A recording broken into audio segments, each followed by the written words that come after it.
నానా చెల్లి అంటే కాలేజీ నుంచి ఇంకా రాలేదు.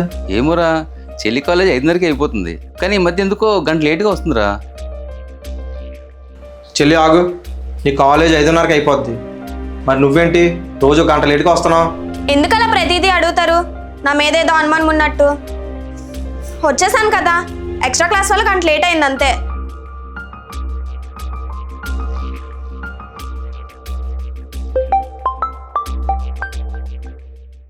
హలో, అడిగావా? అడిగాను సాయి మా చెల్లిని. మీ చెల్లి బస్ పాస్ అయిపోయి 5 రోజులైందని చెప్పింది. మా చెల్లి డబ్బులు ఇస్తానన్నా కూడా పర్వాలేదని చెప్పి రోజు కాలేజ్ నుంచి ఇంటికి 3 కిలోమీటర్లు నడుచుకొని వస్తుందంట.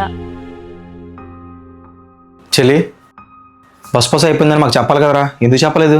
బస్ పాసే కాదన్నయ్య, సెమిస్టర్ ఫీజు కూడా కట్టాలి. మన ఇంట్లో సిచ్యువేషన్స్ ఎలా ఉంటాయో నాకు తెలుసు అన్నయ్య.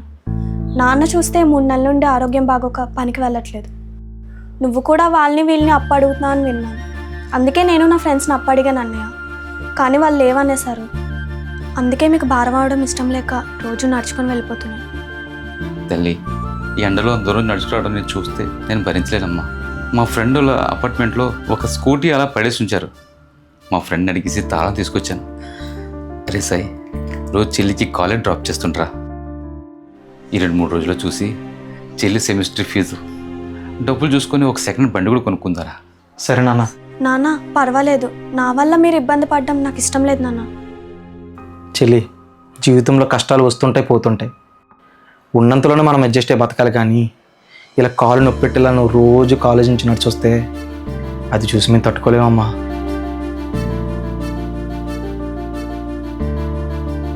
థ్యాంక్ యూ నాన్న.